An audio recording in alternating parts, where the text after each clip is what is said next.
Bismillahirrahmanirrahim. Assalamu alaikum students. My name is Abdurrahman and I am your biology teacher. आज के इस session में हम डिस्कस करेंगे गोल्जी apparatus, उसका स्ट्रक्चर, उसके फंक्शंस, क्योंकि यूकैरियोटिक सेल्स के अंदर बहुत सारी सिक्रीशंस और बहुत सारी प्रोडक्टिविटी जो है वो डिपेंड कर रही है इस ऑर्गेनेल के ऊपर. तो डिटेल्स देखते हैं वाइट बोर्ड पे.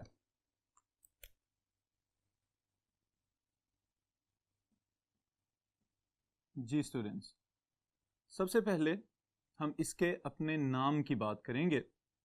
गोल्जी बॉडी, गोल्जी अपरेटस, मुख्तलिफ नामों से इसको हम याद रख सकते हैं. ओके, अब जो इसका नाम है ये इसके डिस्कवरर की वजह से इसका ये नाम रखा गया है. The name of the scientist was Camillo Golgi. Camillo Golgi चूंकि इसको डिस्कवर करने वाला है तो उसी के नाम पे इस ऑर्गेनेल का नाम भी रख दिया गया है गोल्जी अपरेटस. ओके, इसका जो स्ट्रक्चर है वो बड़ा स्पेसिफिक और यूनिक सा स्ट्रक्चर है. गोल्जी ने जब इसको डिस्कवर किया तो इसको बस कुछ फ्लैटेंड और फोल्डेड मेम्ब्रेन्स नजर आई जो कि थोड़ी सी डेंस थी और डार्क कलर की थी और मौजूद ये एंडोप्लाज्मिक पार्ट में थी. तो इस वजह से इसको हम ये कहते हैं, टेक्निकली इसका हमने ये नाम रखा हुआ है कि Golgi apparatus is one of the components of the endomembranous systems. Okay? Endomembranous systems में क्या क्या चीजें शामिल होती हैं? इसके अंदर हम न्यूक्लियर एनवेलप को शामिल करते हैं, इसके अंदर एंडोप्लाज्मिक रेटिकुलम को शामिल किया जा सकता है जो भी हमने प्रीवियस लेक्चर में देखा था, और ये थर्ड कंपोनेंट है गोल्जी apparatus जो कि थर्ड कंपोनेंट बनेगा एंडोमेम्ब्रेनस सिस्टम का. ओके, सो इसकी अगर मॉर्फोलॉजी की बात करें हम कि ये देखने में कैसा नजर आता है, तो यहां पे आपकी बुक के अंदर कुछ टर्म्स यूज की गई हैं जिनको समझने के लिए यहां पे मैं तर्जुमा भी बताता हूं आपको और फिर वन बाय वन उनको डिटेल से डिस्क्राइब भी करता हूं. It is stacks of flattened membrane sacs. अब ये जो टर्म्स हैं इसमें सबसे पहले नंबर पे एक लफ्ज लिखा हुआ है स्टैक्स. स्टैक का मतलब होता है कि ढेर लगा देना. बिल्कुल इसी तरह से जैसे किसी गोदाम के अंदर बोरियां एक दूसरे के ऊपर तरतीब से रखी हुई होती हैं तो वो स्टैक्ड स्ट्रक्चर्स कहलाते हैं. ओके, फिर उसके बाद यहां पे जो दूसरा लफ्ज है दैट इज फ्लैटेंड. फ्लैटेंड का मतलब आप इसकी एनोलॉजी समझें अगर, तो हम यूं कह सकते हैं कि किसी बोरी को खाली कर लिया जाए और वो जो एक दबा हुआ सा पिचका हुआ स्ट्रक्चर बन जाता है वो फ्लैटेंड स्ट्रक्चर कहलाता है. और फिर उसके बाद मेम्ब्रेन सैक्स. तो जो थैलियां खुद हैं, सैक्स थैला, जो थैलियां खुद हैं वो मेम्ब्रेन्स की बनी हुई हैं. और मेम्ब्रेन्स के लिए हम स्पेसिफिकली यहां पे एक टर्म यूज कर रहे हैं, सिस्टर्नी. ऑलराइट स्टूडेंट्स, आपका क्या ख्याल है कि ये टर्म कहीं और हम पहले पढ़ चुके हुए हैं? Yes, exactly. सिस्टर्नी हम स्पेसिफाई करते हैं the name of the membrane of the endoplasmic reticulum. okay? लेकिन गोल्जी बॉडी चूंकि खुद डिराइव ही स्मूथ एंडोप्लाज्मिक रेटिकुलम के वेसिकल से हो रहा है तो हम ये कह सकते हैं कि सिस्टर्नी ही गोल्जी बॉडी की मेम्ब्रेन है. केमिकल नेचर इसकी, they are made up of phospholipids, और फिर उसके साथ ही साथ जो स्ट्रक्चरल कंपोजिशन है वो फॉस्फोलिपिड बाइलेयर है, 2 लेयर्स पे मुश्तमिल है. ऑलराइट, अब जो सिस्टर्नी है इसके साथ समटाइम्स एक और डिफरेंशिएशन पॉइंट हमारे ज़हन में आता है कि कुछ किताबों में कुछ जगहों पे लिखा होता है कि गोल्जी अपरेटस, और साथ ही थोड़ी देर के बाद डिस्क्रिप्शन में जैसे आपकी किताब में भी लिखा हुआ है गोल्जी कम्प्लेक्स. तो is there any difference between Golgi apparatus and Golgi complex, और they are the same terms for the same structure?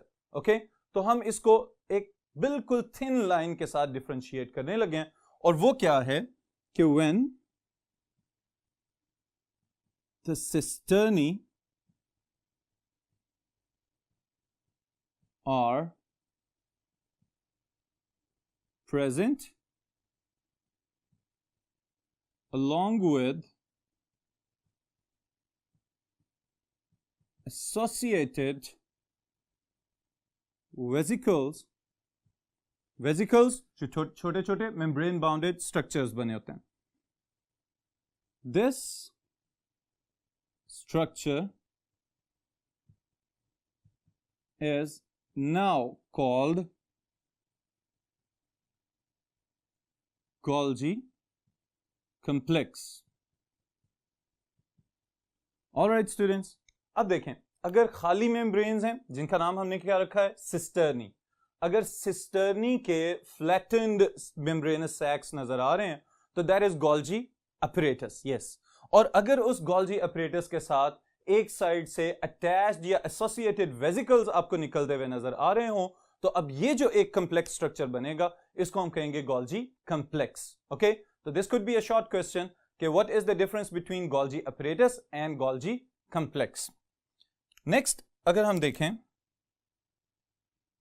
तो यहां पे कुछ और टेक्निकल टर्म्स यूज करने लगा हूं मैं आपके लिए कि जो गोल्जी बॉडीज हैं ये बनी किससे हैं, from the blebs that are coming from smooth endoplasmic reticulum. Okay, तो एक प्रोसेस मैंने आपको बताया था एंडोप्लाज्मिक रेटिकुलम के एंड के ऊपर जिसका नाम था ब्लेबिंग।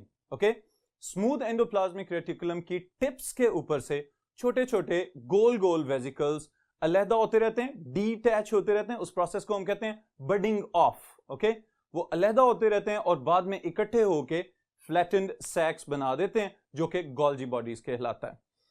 ऑलराइट स्टूडेंट्स, तो अब वो जो ब्लेब्स आ रहे हैं वो जिस साइड पे गोल्जी बॉडी के ऊपर इकट्ठे होते रहेंगे उस साइड के लिए कुछ टर्म्स हम यूज करने लगे हैं, उसको हम कहते हैं cis face, that is also known as forming face, that is also known as convex side, and that is also known as outer side of the Golgi apparatus. All right students, अब देखें ये जो चार मुख्तलिफ मैंने terms यहां पे लिखी हैं ये गोल्जी बॉडी की एक साइड को डिस्क्राइब करने के लिए यूज होती हैं। ओके, कौन सी साइड को डिस्क्राइब करने के लिए यूज होती हैं इसको हम डिफाइन कर लेते हैं ताकि आपको याद रह जाए ये वाला पॉइंट। क्या डिफाइन कर सकते हैं इसको हम, this is the side of Golgi apparatus on which new blebs or vesicles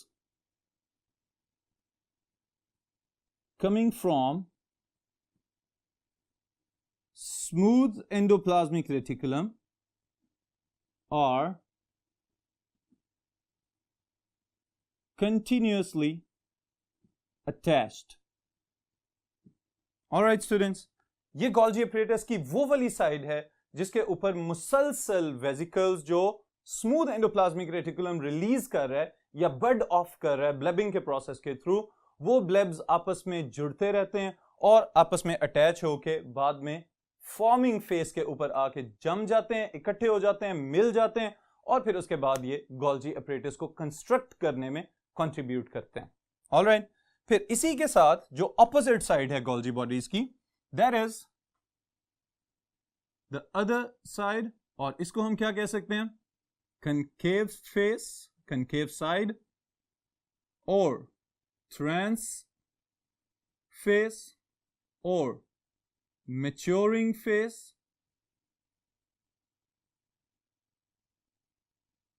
और इनर साइड भी इसके साथ ही शामिल कर लेते हैं, inner face.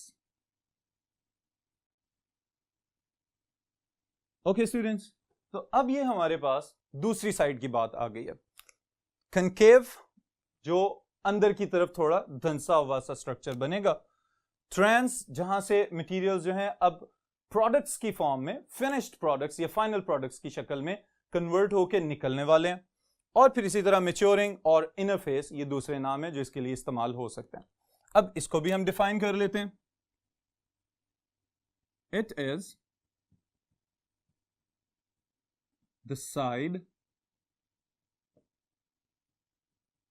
Of Golgi apparatus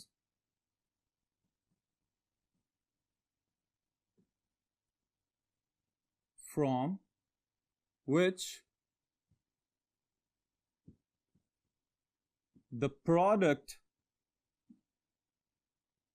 containing vesicles are budded off or released. ये गोल्जी बॉडी की वो साइड है कि जहां पे बहुत सारे मटेरियल्स जो स्मूथ एंडोप्लाज्मिक रेटिकुलम और रफ एंडोप्लाज्मिक रेटिकुलम से ट्रेवल करते हुए वेसिकल्स के जरिए इसकी फॉर्मिंग फेज पे पहुंचे थे, वो चूंकि अभी अपनी इमैच्योर स्टेज में थे, उनको बहुत सारी पोस्ट ट्रांसलेशनल चेंजेस के जरिए मैच्योर किया गया और मैच्योर करने के बाद फिर उनको फिनिश्ड और फाइनलाइज्ड प्रोडक्ट्स में कन्वर्ट किया गया और फिर उनको पैक करके वेसिकल्स के अंदर यहां से बाहर निकाल दिया गया. तो ये वाली साइड जहां से फिनिश्ड प्रोडक्ट्स रिलीज हो रहे हैं, that is known as the maturing phase, और बाकी नाम यहां पे लिखे हुए हैं कनकेव और इनर साइड और the trans side of the Golgi apparatus. Alright students, ये अभी तक हमने सिर्फ इसके स्ट्रक्चर की बात की है. अब अगर हम जरा आ जाएं फंक्शंस की जानिब, ओके, तो Golgi body it is performing very very important function inside the cell, और वो फंक्शंस क्या हैं उनको एनलिस्ट करते हैं और फिर उसके बाद हम इनको डिटेल से डिस्कस करते हैं. Functions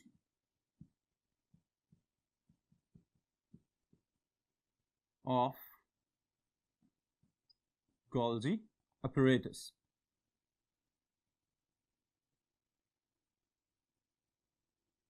Okay, the first thing, अब जरा इसको मैं स्ट्रक्चर बना के उसके बाद मैं एक्सप्लेन करने लगा. ओके, जो फंक्शंस में सबसे पहली बात है वो हम स्टार्ट अगर करें ब्लेबिंग के पॉइंट ऑफ व्यू से, तो let us suppose this is the endoplasmic reticulum.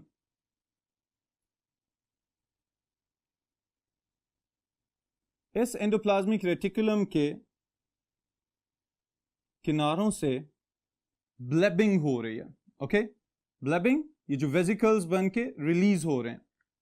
अब ये जो वेसिकल्स बन के रिलीज होते जा रहे हैं, इन वेसिकल्स ने आपस में फ्यूज होना है और इनकी फ्यूजन की वजह से बाद में गोल्जी अपरेटस हमें बनता हुआ नजर आएगा और इसकी मेम्ब्रेन का नाम सिस्टर्नी.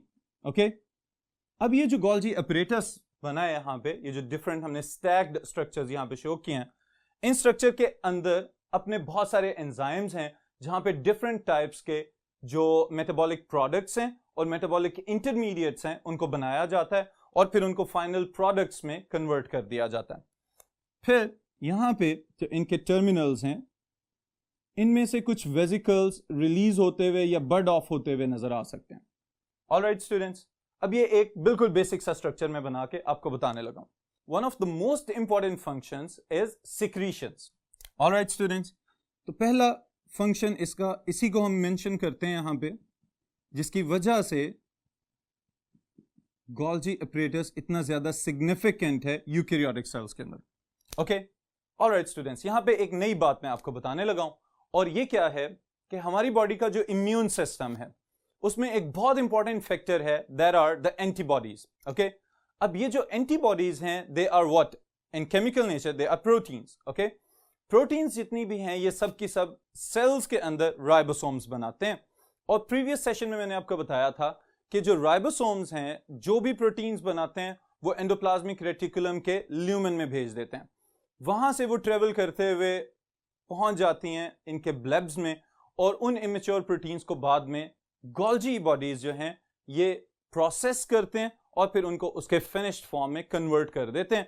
अगर एंजाइम्स बनाने हो तो वो पोस्ट ट्रांसलेशनल चेंजेस के थ्रू एंजाइम्स में कन्वर्ट कर दिए जाएंगे. अगर एंटीबॉडीज बनानी है तो उसको एंटीबॉडीज में कन्वर्ट किया जाएगा. अगर कोई और हार्मोनल सिक्रीशन प्रोड्यूस करनी है तो उसको फिर हार्मोन्स की फॉर्म में कन्वर्ट कर दिया जाएगा. ये एक जनरल सी एग्जांपल मैं आपको बता रहा हूं पोस्ट ट्रांसलेशनल चेंज की.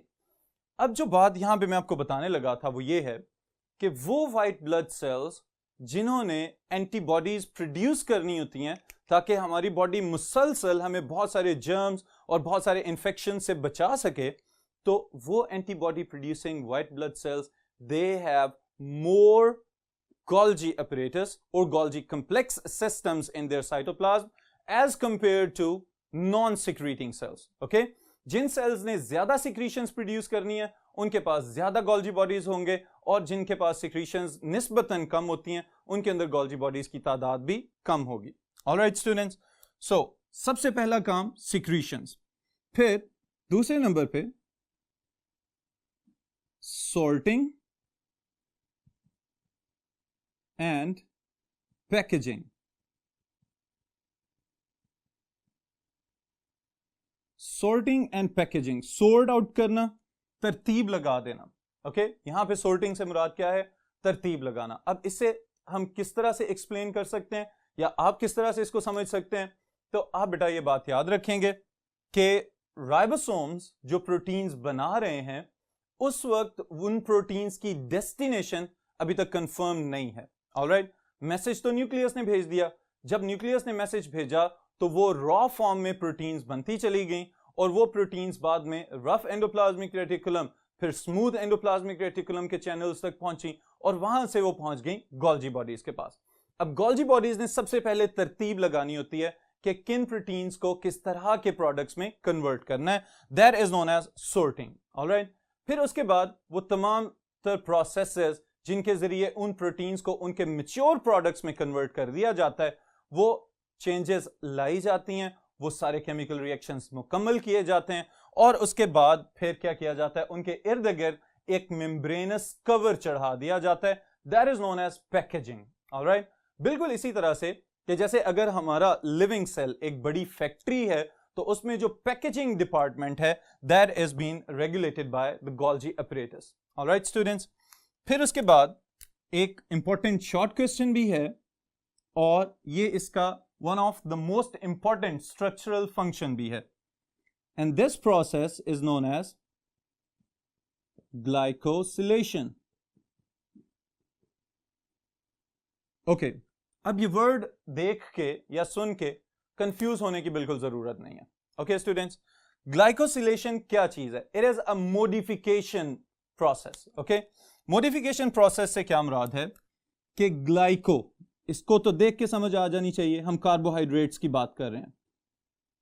This is the process in which proteins and lipids they are modified by adding carbohydrate molecules with them. Okay, ये एक ऐसा अमल है कि जिसको अगर हम टू द पॉइंट यहां पे मेंशन करें तो हम ये कह सकते हैं कि अगर कार्बोहाइड्रेट्स प्रोटीन्स के साथ ऐड होंगे तो क्या बनेगा? ये कॉन्जुगेटेड मॉलिक्यूल्स में आप पढ़ चुके हैं मैं पहले. बहुत आसान जवाब है इसका. Very good. Carbohydrates when combined with proteins they make up glycoproteins. Alright, इसी तरह से अगर कार्बोहाइड्रेट्स कंबाइन हो लिपिड्स के साथ they will make up what? Yes, glycolipids. This process is called glycosylation. Okay? और इसको हम ये भी कह सकते हैं कि cellular modification of molecules.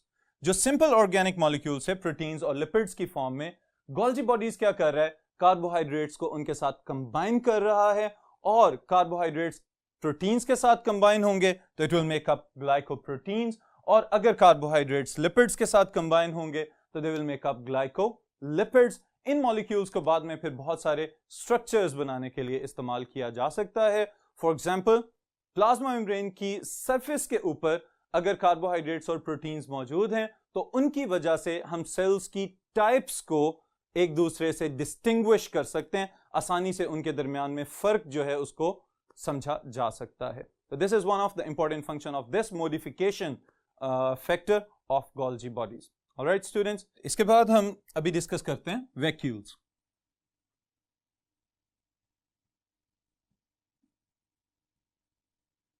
Ji students, vacuoles are the simplest eukaryotic organelles present both in animal cells and the plant cells. लेकिन इनके अंदर स्ट्रक्चरली थोड़े बहुत डिफरेंसेस मौजूद हो सकते हैं. ओके, तो मेन फोकस हमारा यहां पे रहेगा प्लांट सेल के ऊपर और साथ ही साथ एनिमल सेल के साथ इसको कंपेयर करते हैं और इसको हम देखते हैं अभी. ओके, सो सबसे पहले इसको डिफाइन कर लिया जाए. सिंपलेस्ट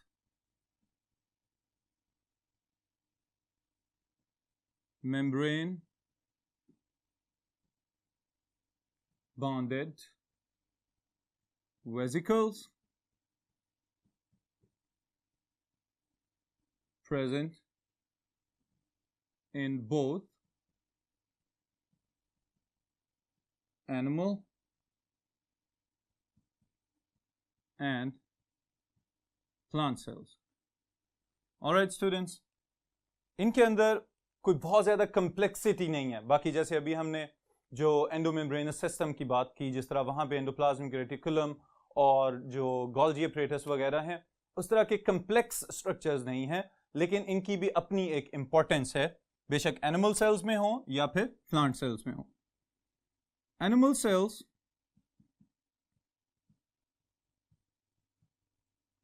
दे कंटेन न्यूमरस, बहुत सारे small but different types of vacuoles. Animal cell के अंदर छोटे छोटे बहुत सारे वैक्यूल्स मौजूद हो सकते हैं. इनके फंक्शंस क्या हैं, इसको भी हम एंड पे देख लेते हैं. पहले जरा बात कर लें हम प्लांट सेल की. Inside the plant cell there is one large central vacuole. Animal cells के अंदर तो हमें पता चलता है कि न्यूक्लियस दरमियान में है और बाकी ऑर्गेनल्स जो हैं वो इधर उधर बिखरे हुए नजर आते हैं. लेकिन प्लांट सेल्स के अंदर ऐसा नहीं है.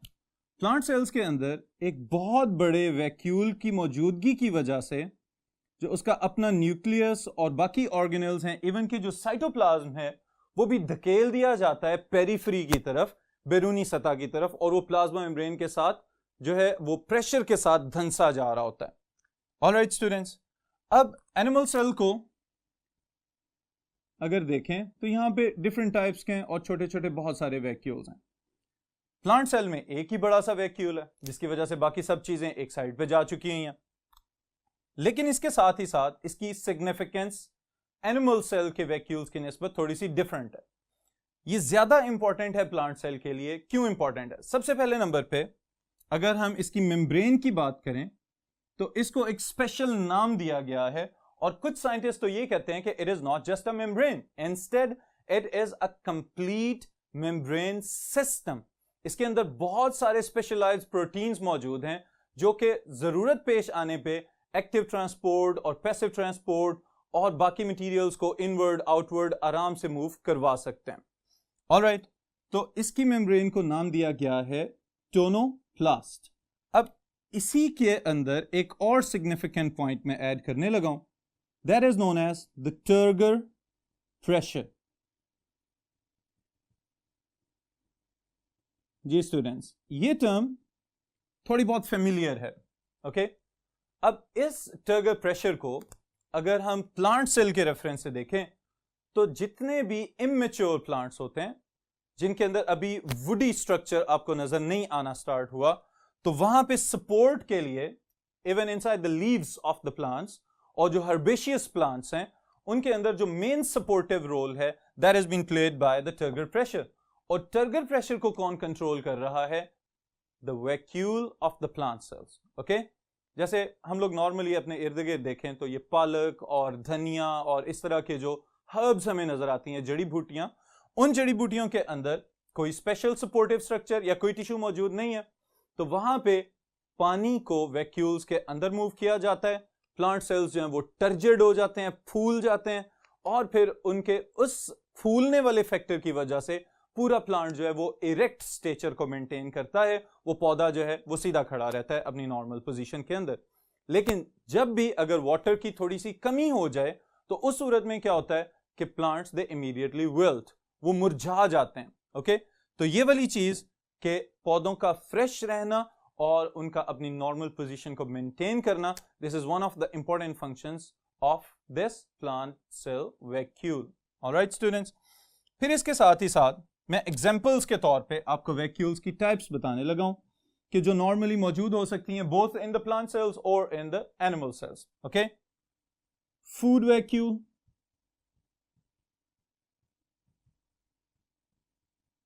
जिसमें खुराक को स्टोर किया जाता है.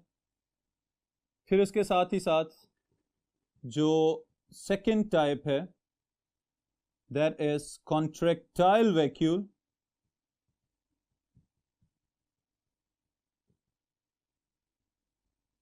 कॉन्ट्रैक्टाइल वैक्यूल, इसके नाम पे गौर करें तो अंदाजा होगा कि कॉन्ट्रैक्शन से इसका कोई ना कोई ताल्लुक है.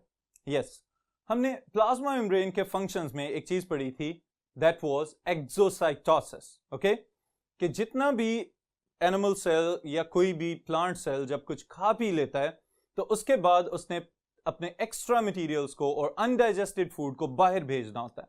ऑलराइट स्टूडेंट्स, तो वहां पे कॉन्ट्रैक्टाइल वैक्यूल्स हमें नजर आते हैं. Mostly they can be observed in animal cells. Okay, animal cells के अंदर contractile vacuoles जो हैं वो waste products को और undigested food को लेके travel करते हैं towards the plasma membrane. वहाँ पे इनको pinch किया जाता है, दबा दिया जाता है और उसकी वजह से जो membrane है rupture होती है और जो waste products हैं वो बाहर निकाल दिए जाते हैं. This is the second type, contractile vacuole. All right. फिर इसके बाद students, the third one is lysosomes. They are also known as the digestive vacuoles. Okay, इनके अंदर खुराक के पार्टिकल्स को एंजाइम एक्शन के थ्रू डाइजेस्ट किया जाता है और ये डाइजेशन सेलुलर डाइजेशन कहलाती है. तो ये जो लाइसोसोम्स हैं इनको इंशाअल्लाह ताला हम